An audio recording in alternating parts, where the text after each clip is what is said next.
Hello students, how are you? I hope you all are well. So today in this video I am going to start your chapter number 4th, light energy.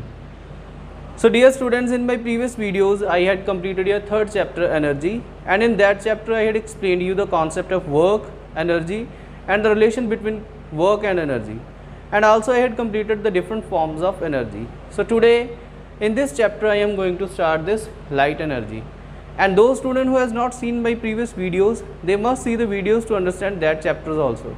So today I am going to start this chapter, 4th chapter, light energy. Okay, I had already explained this point in my previous videos where I had explained the concept of different forms of energy. So again today I am going to start from this definition, that what is a light energy. Okay, before understanding this definition, I just want to ask a simple question to you. Suppose you are sitting in a dark room and no light is entering in that room, then can you able to see the things? Of course not. Suppose during night time, if no electricity is available at home, means no electrical bulb is glowing at home, then that time can you able to see the things? Of course not. Even in that case we are not be able to see the things. So only we can see the things with the help of light or in the presence of light. So basically light is a form of energy which gives us sensation to see the things. With the help of light, with the presence of light, we can able to see the things. Otherwise we are not be able to see the things. So okay, this is the definition also. You can see light is a form of energy which makes us to see the objects. Means with the help of light, in the presence of light, we are able to see the things. So it gives us sensation to see the things. And also the branch of science which deals with the study of light is called optics. So during daytime the sun is a major source of light and also the heat energy, but we are discussing about the concept of light energy. So during daytime sun is a major source of light. In the presence of the light from the sun we are able to see the things. And during night time we are using electrical bulbs, LED bulbs, and that bulbs convert the electrical energy into the light energy, and then we are able to see the things. So basically during night time we use electrical bulbs or LED bulbs to get light or light energy. So okay, to understand this concept light energy in detail, we have to understand these 2 points also. So you can see the first point, light cannot pass through all the materials or medium. Such a medium is called opaque. Okay, now you can see from this point we can understand the one thing, that light cannot pass through all the materials. You can see different things around you. You can see the wall, the light cannot pass through the wall. You can take the example of book, even the light cannot pass through the books. So means so many materials are there through which the light cannot pass, or the objects do not allow the light to pass through them. So you can see these objects are called opaque objects. Even your book is also an opaque object. If you will hold the book like this, and if you want to see exactly behind the book through the book, then you cannot be able to see what is exactly behind this book through the book. Means you are not be able to see behind the book and what is behind the book through the book. So it means light is not passing through the book. So that is why we are not be able to see exactly what is behind the book. So now these objects through which the light cannot pass easily, that objects are called opaque objects. Okay, now see the second point, medium through which light can pass through easily called transparent. So these kind of objects are called transparent objects through which the light can easily pass. So you can take the example of the glass, you can take the example of the water, and you can take the example of the air also. So through these mediums the light can easily pass. So that is why we are able to see exactly behind the glass. So that is why when we are watching through the window, the glass window, then we are able to see what is exactly behind the window. But if we are trying to see the things behind the wall, through the wall, then we are not be able to see through the wall, that is what is exactly behind the wall. So that is why on these basis there are 2 kinds of materials through which the light can easily pass are called transparent objects, and through which the light cannot easily pass are called opaque objects. So I hope this is clear to you. Okay, now the next topic on your page number 61 is the reflection of light. So this is a very important definition. You have to understand this definition also. So before starting this definition, I just want to ask a simple question to you. Suppose if you are throwing a ball towards a wall, what will happen? Of course, after striking the ball will turn to the same side. It will get reflected by the wall into the same direction from where we are throwing the ball. So the same thing is happened with the case of light also. So you can see from the definition, the returning of the light in a medium after striking the some other medium is called the reflection of light. So basically the same thing is happened with the case of light also. When the light falls on some medium and after striking that medium, the light then reflected back into the same medium again. Suppose like the same way, just I had taken the example of the ball. When we are throwing a ball, then the ball strikes the wall, and after striking the ball returns back into the same direction again. So the same thing has happened with the case of light also. When the light shines on the different objects, on falling the different objects, on striking the different mediums, the light get reflected back by the mediums into the same direction. So the same thing has happened with the case of light. I hope this is clear to you. So the reflection of light depends upon the different materials also. Because of different materials reflect the light differently.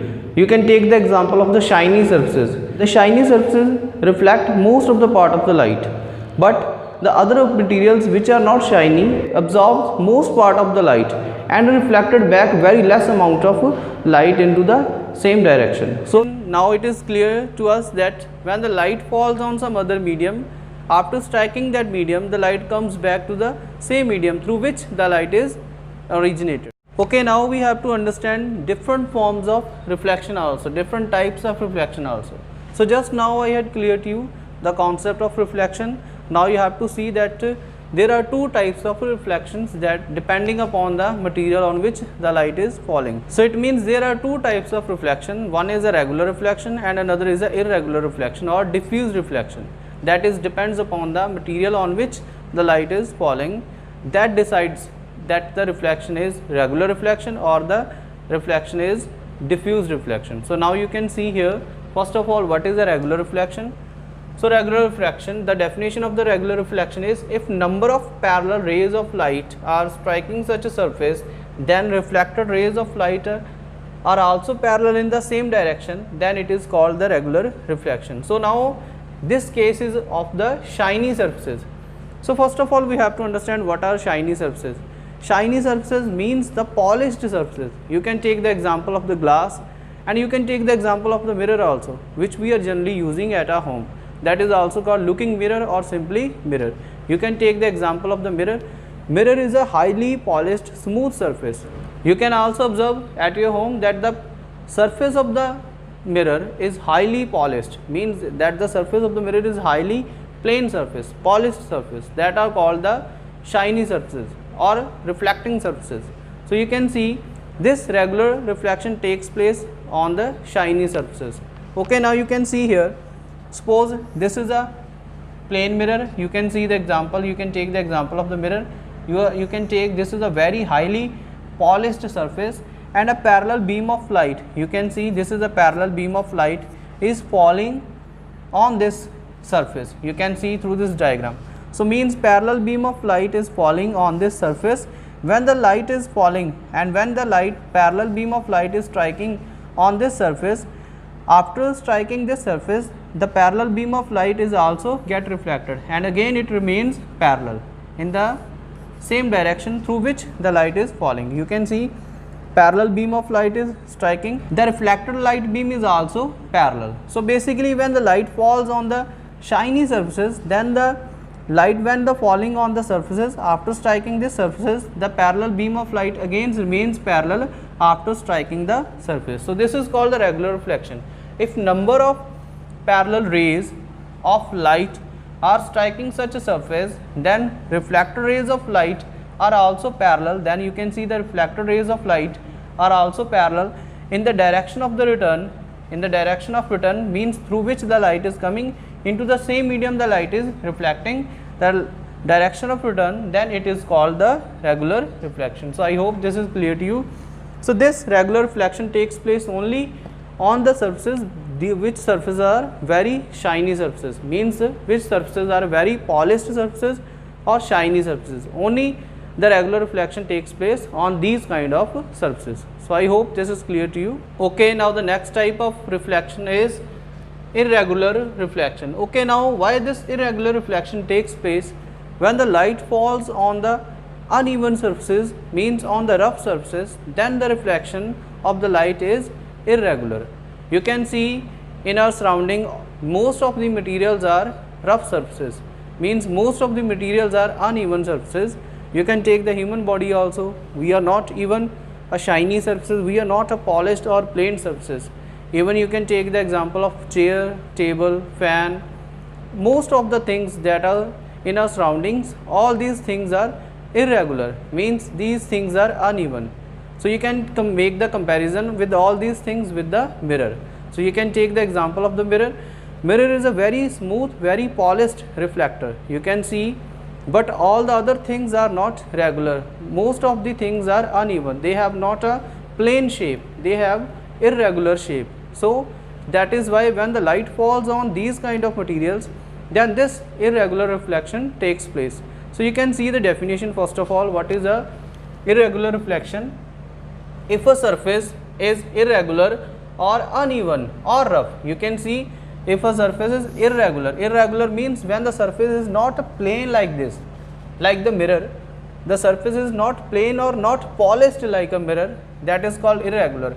Or uneven, when the objects are not in a proper shape, they are uneven. So you can take the example of the chair, you can take the example of the fan also, you can take the example of the AC, you can take the example of the TV. Most of the things are uneven and also the rough. So when if a surface is irregular or uneven or rough, then reflector rays of light from different points of the surface will not be parallel and travel in different directions. You can take here with the help of this diagram, you can easily understand. So first of all, see, this parallel beam of light is falling on this irregular surface or on this uneven surface. You can see the parallel beam of light is falling like this. You can see this first ray of light is falling, but after striking this surface, it reflected in this direction like this. And when this light is falling on this, then it reflected like this. So it reflected in another direction. When this light ray is falling on here, then it reflected like this in this direction. And when this light ray is falling here, after striking this point, it reflected like this. So means when the parallel beam of light is falling on an uneven surface, but the reflection of the light is not parallel, most of the rays are reflecting in different directions, then this reflection is called irregular reflection. So you can see if a surface is irregular, uneven, then reflected rays, you can see all these reflected rays of light from different points, from the different points of the surface will not be parallel and travel in different direction. So like this way, when the surfaces are uneven, then the irregular reflection takes place. Okay, now I am going to explain you very interesting thing. So suppose if we are standing in the front of the mirror, and what we will observe in the mirror, of course we will see a reflection, we will see our image in the mirror. Means generally we are seeing a reflection in the mirror. Okay, why we are seeing the reflection in the mirror, not in the wall? So we can understand this thing with the help of these kind of reflections. In the case of the mirror, when we are standing in the front of the mirror and we see our reflection in the mirror, why?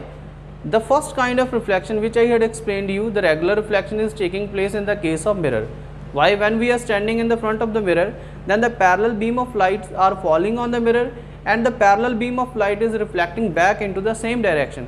And this parallel beam of light which is reflected by the mirror reaches to our eyes, and then we are seeing a reflection in the mirror. But in the case of wall, if we are standing in the front of wall, then we are not watching any image in the wall. Why?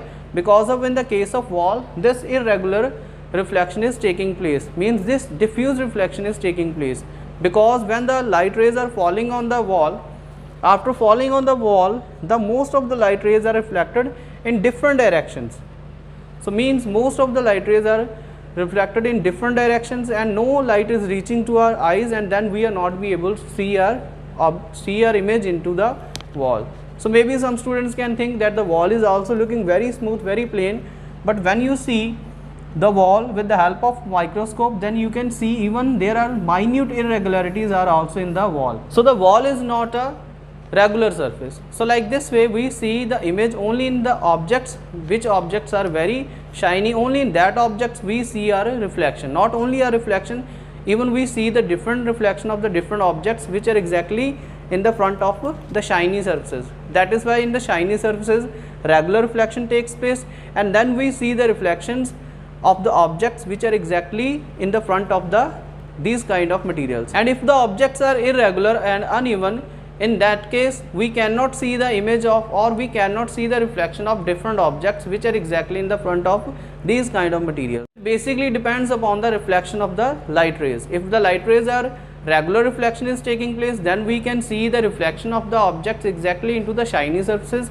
and if the reflection is not regular, means irregular reflection is taking place, then we cannot see the reflection of objects in the front of these irregular materials. Okay, now on your book, on your page number 62, some examples of reflections are given to us, but now I am going to start the terms related to the reflection, and then I will explain you the laws of reflection, and after that I will explain to you these examples also. So okay, now you can see first of all terms related to the reflection. So when if we want to understand the concept, the laws of reflection, then first of all we have to understand some important points. The first point is a plane. Okay, what is a plane? A flat or fully leveled surface is called plane. So means this term is only an imaginary term. You have to imagine this one only. Suppose we can imagine an area exactly in the front of us, the area in a form of quadrilateral. So when the area of the quadrilateral we are supposing like this, means that time it has only a length and the breadth. So basically this imagined area is called a plane. So with the help of example you can understand. Suppose this is a reflecting surface. Suppose a light is falling here, like this way light ray is falling, and then light ray is reflected back like this.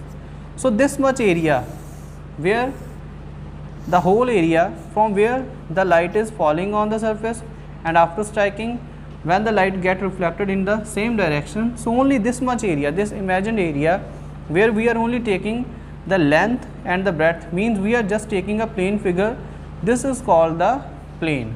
So I hope this is clear to you. It is a very simple thing, a flat or fully leveled surface. So this is a flat surface, means it has only length and breadth. So a flat surface, a fully flat leveled surface is called a plane. So it has only two dimensions. So it is only a imaginary area. So I hope this is clear to you. Okay, now we have to understand the next terms also. The second is incident ray. Okay, what is the incident ray? It is the ray of light which strikes a reflecting surface. So you can see here with the help of this diagram. So you can see in the diagram also, what is the incident ray? It is a ray of light which strikes a reflecting surface. So this is OP. This is an incident ray. You can see this incident ray is striking this reflecting surface. Suppose this is a reflecting surface and this PO is an incident ray. So incident ray is a ray which strikes a reflecting surface. The next is the normal. What is the normal? It is the perpendicular drawn at the point of incidence. So you can see this is a point of incidence where the incidence ray is striking this reflecting surface, and if we are drawing a perpendicular line here like this way, this perpendicular line is called the normal. So ON is the normal here. So the next is reflected ray. Okay, what is the reflected ray?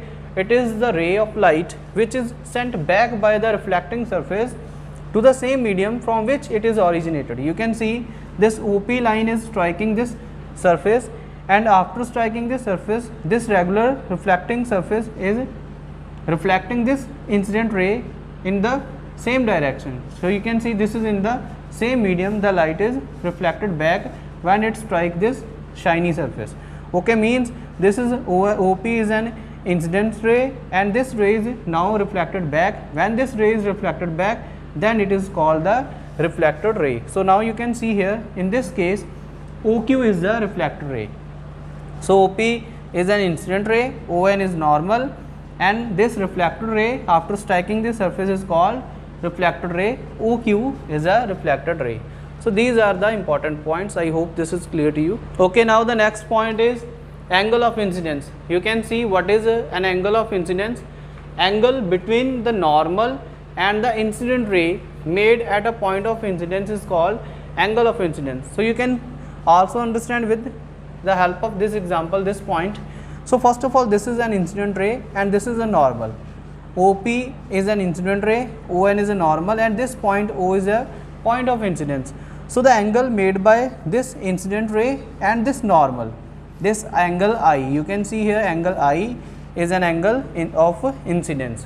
So angle between the normal, angle between this normal and the incident ray, OP, you can see angle between this normal and this incident ray, this angle is called angle of incidence. So I hope this is clear to you.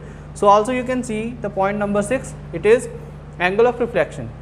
So in the case of angle of reflection, you can also see angle between the normal and the reflected ray. You can see this ON is a normal and OQ is a reflected ray. You can see this OQ is a reflected ray and this is normal, and here is an angle R. So this R angle is a angle of reflection. So angle between the normal and the reflected ray made at a point of incidence. Again, this is making on this point of incidence. So this is made on this point of incidence. So angle between the normal and the reflected ray made at a point of incidence is called angle of reflection. So here you can see I is an angle of incidence. It is made by this incident ray and this normal, and R is the angle of reflection. It is made by this normal and this reflected ray. Both angles are formed at this point of incidence. So I hope this is clear to you. So okay, now with all these terms we can able to understand the concept of laws of reflection. So now you can see the laws of reflection. The angle of incidence is always equal to the angle of reflection, means I is equal to R. So the first law of reflection is this: when the light ray is falling here, OP, and this angle of incidence is formed here, and this angle of reflection is formed by this angle by this reflected ray R, you can see here these two angles are always equals. So the angle of incidence means I is always equal to the angle of reflection R. So it will take place only in a regular reflection, means in the case of regular reflection the angle of incidence is always equal to the angle of reflection. So this first point, I hope this is clear to you. So now the second law is the incident ray, the reflected ray, this incident ray, this reflected ray, and the normal, this normal, all are lie in the same plane. Okay, what is the meaning of the same plane? Means, as I had explained you, suppose this is just an imaginary area. This area, from this in this flat surface, you can see light is falling along this flat surface, and in the same plane the light is striking here on this point, and then in the same plane it get reflected back. Means this incident ray, this reflected ray, and this normal, all are these three things are lie into the same plane. So this is the second law, means it cannot happen the OP line is striking, the OP ray of light is striking here and it get reflected into another direction like this. Means it can be reflected back into the same plane. Along the same plane it is striking to this point of incidence O, and again in the same plane, along the same plane it get reflected back into the same medium. So even this ON is also lie in the same plane. So these are the two laws. The first law of reflection of light is the angle of incidence is equal to the angle of reflection, and second is the incident ray, the reflected ray, and the normal, all are lie in the same plane. So these are the two important laws of reflection. So I hope this is clear to you. So dear students, in this video I had explained you the concept of light, the concept of reflection of light, different forms of reflection, and also the concept of laws of reflection. So for this week you have to understand this much only, and still if you have any confusion regarding any concept, then you can call me also. So in my next videos I will explain you the next concepts. So till then, learn the physics and stay healthy. Thank you.